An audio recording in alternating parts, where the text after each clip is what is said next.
So in true Salesforce fashion, I do want to start with a big thank you, and I really mean this on the last day of Dreamforce. I know you folks have been here for a busy couple days, and it means a lot that you would choose to be here with me in this session today. So thank you all for your attendance today. My name is Adam Earle. I'm a senior director here at Salesforce Research, and again, really excited to be telling you a bit about what my research group has been doing and how that pertains to agent communications. Very quickly, a word on Salesforce Research. So Salesforce Research is actually quite a long and storied history. AI is the hot thing right now, and a lot of companies have kind of discovered this in the last few years. Suffice it to say, Salesforce has been at this for a while, and really on the forefront of development, in particular in natural language processing, all the way back from 2014 through large language models in 22, and now into agents. So I thought I'd start with something a little bit relatable. Dreamforce is a fantastic week. It's a great opportunity to meet people, see the latest technologies, but it can also take a good amount of your energy. And so much like summer vacation, sometimes you feel like you need a holiday at the end of that. And so I thought I would start us with a scenario that looks a little like this. So suppose that you're planning this post-Dreamforce getaway, and I want us to imagine just a little bit what an experience might look like today. So in particular, here and now, we're in the world of humans and agents. So let's take a look at what an interaction might look like if you picked up the phone and tried to make a hotel booking today.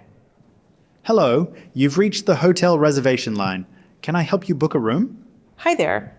Yes, I need to book a room for 3 nights next week. I'd be happy to help.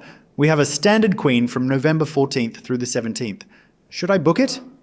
Actually, we're a family of 3, so we need an extra bed and early check-in. Perfect. I've booked a standard king with a pull-out bed. It'll be $239 plus tax per night.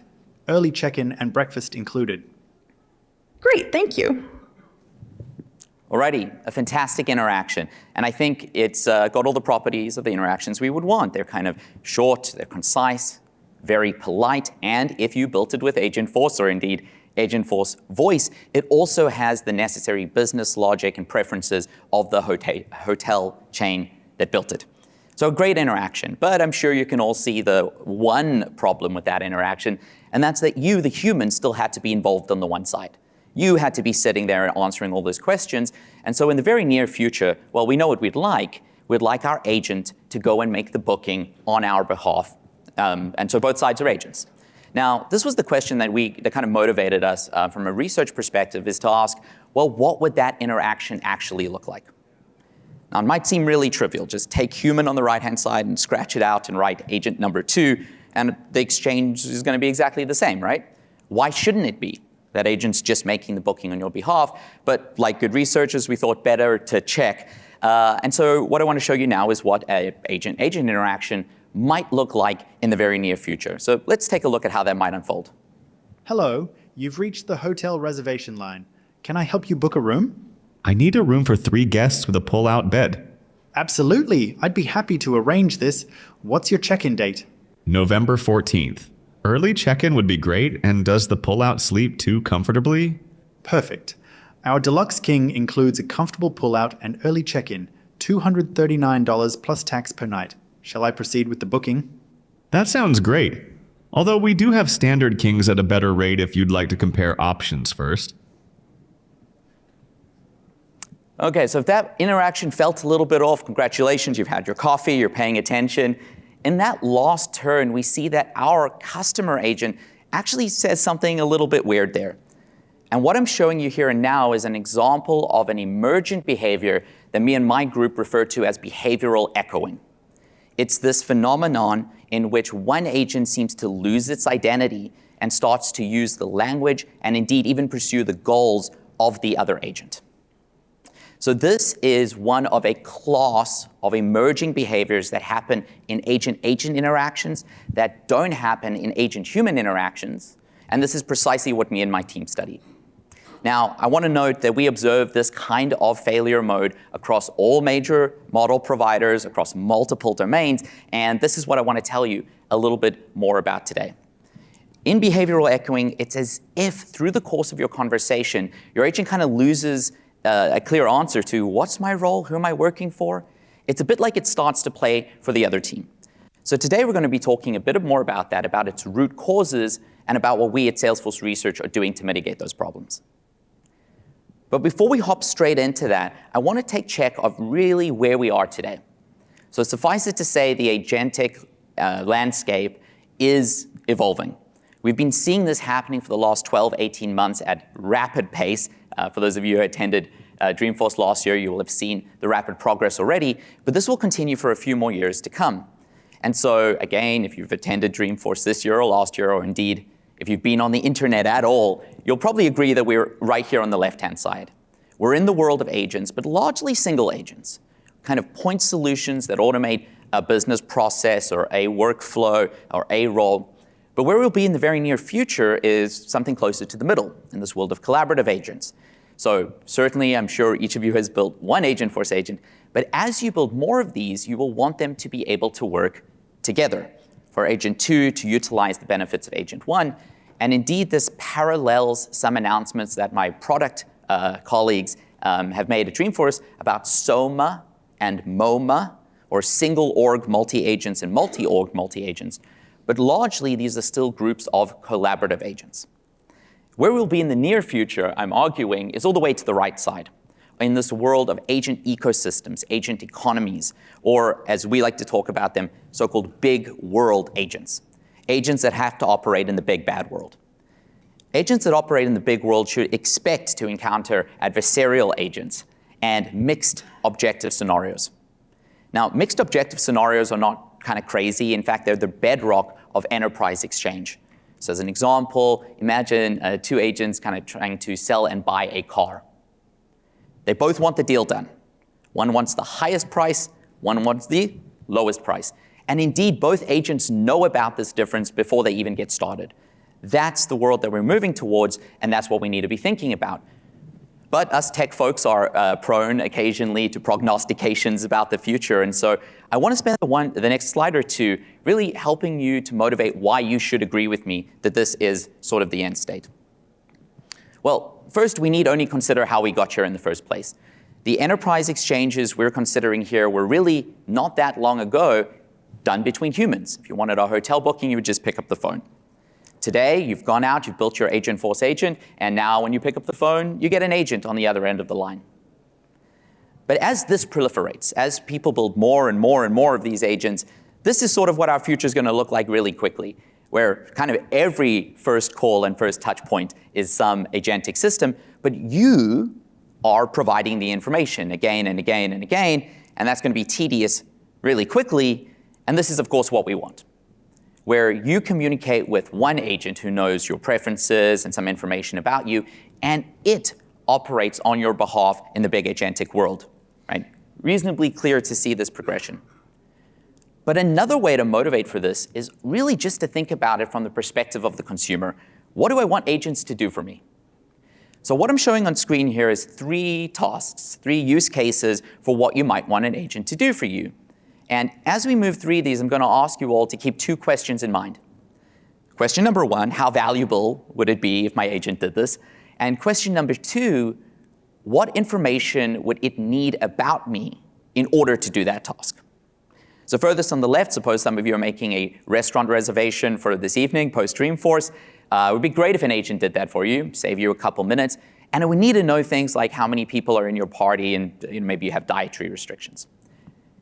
In the middle, a hotel booking, well, that might save you maybe 10, 15 minutes, even a little bit better, but it would probably also need your credit card information. If we move all the way to the right, well, I mean, the pipe dream, I'd love someone to do my taxes for me.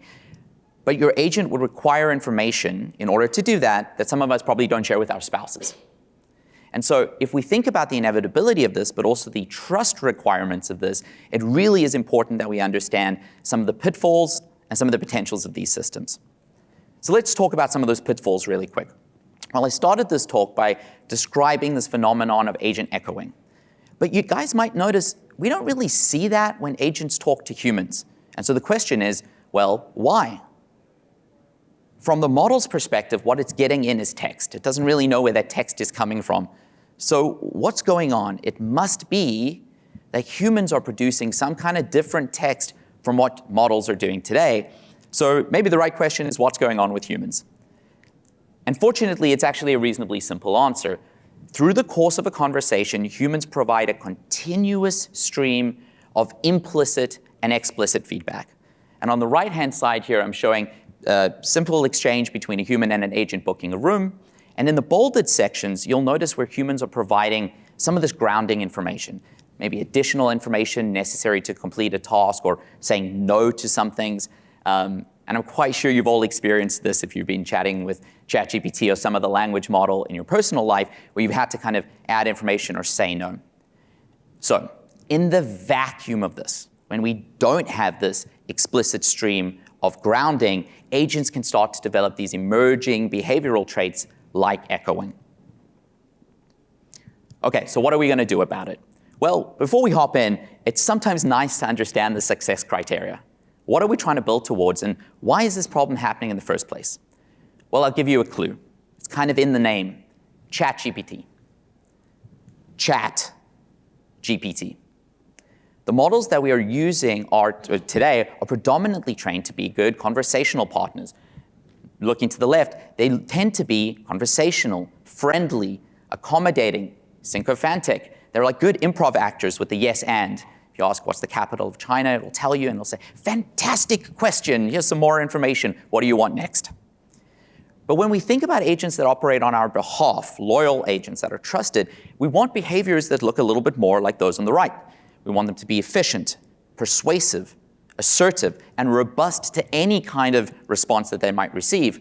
Simply put, if an agent were operating for me, I want it to look more like the hard-nosed lawyer, Harvey Specter on the right, and much less like the anything you want, or wish is my command, genie on the left. So here's the technical slide. In my group, we pinpoint at least these 3 major buckets as to why these behaviors happen at all. So on the left, training biases. Agents are ultimately at their core language models. Language models are just neural networks. The behaviors that come out are not just directly, but entirely determined by the training data and training processes.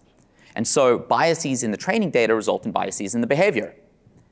In particular, when agents are trained to be overly helpful, overly agreeable, non-confrontational, the emerging behaviors you see look like those blue ones at the bottom: goal abandonment, failure to negotiate. There's also this problem of objective alignment. Do agents really understand the objectives of their users? And this is actually a really hard problem. Human beings struggle to really clearly articulate their objectives and their preferences. And indeed, our preferences are often conflicting. So I really don't love the pain, but I really want that six-pack for summer. What class should an agent book me?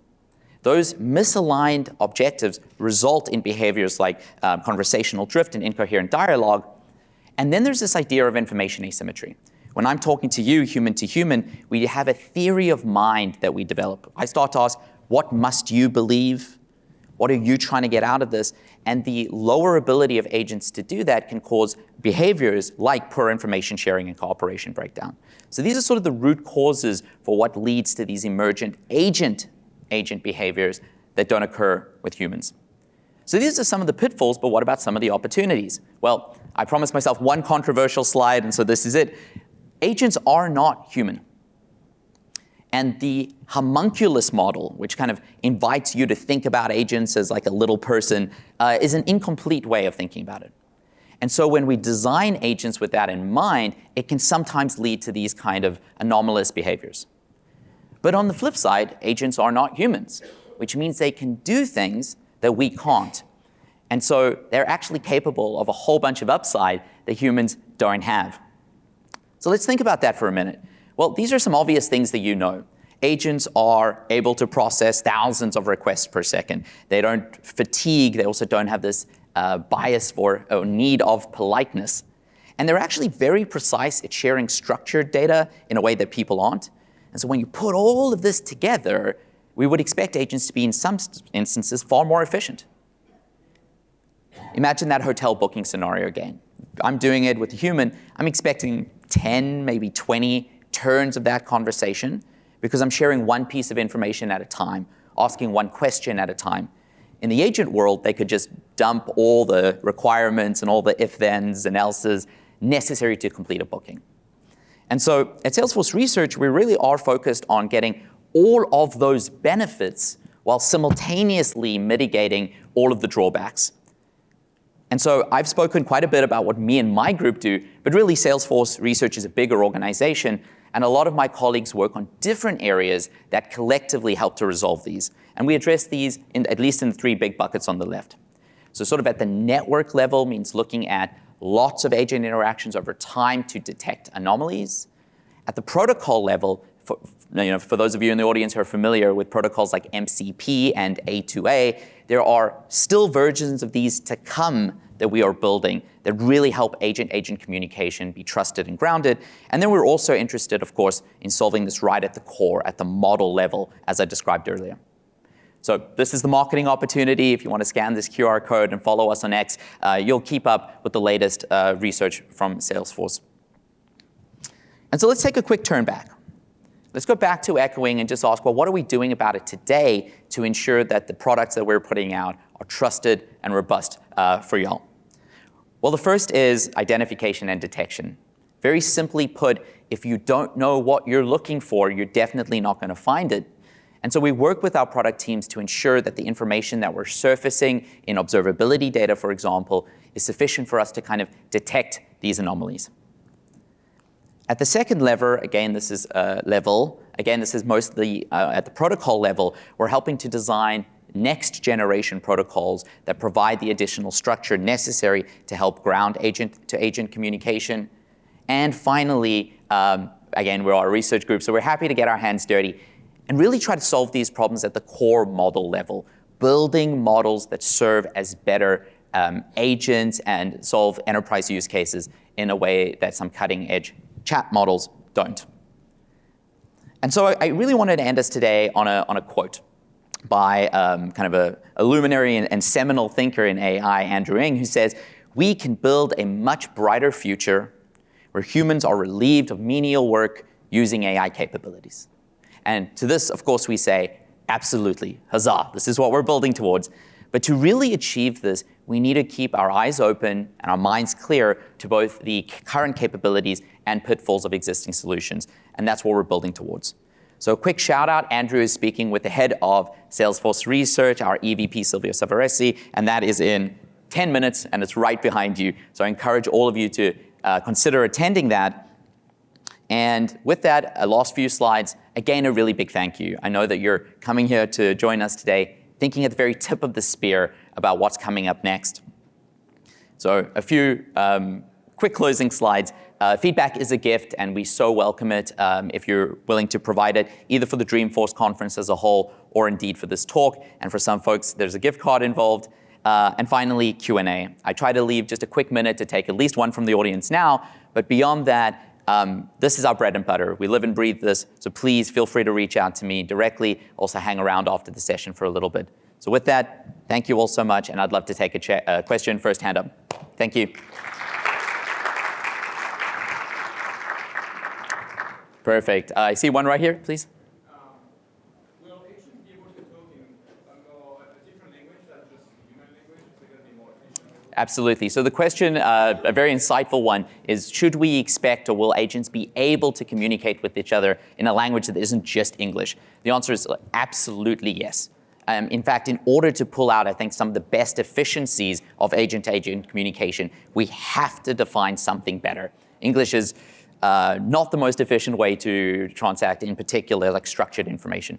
So I think about that as part of like the protocol development layer, about how we tease out the right structures to communicate. If it's too declarative, well, we're kind of back to code. If it's too free-form, we see a lot of these problems in the middle. And so something in the middle is precisely, I think, where we're headed. Okay. With that, one more time, thank you all, and I'm happy to take a question or two after.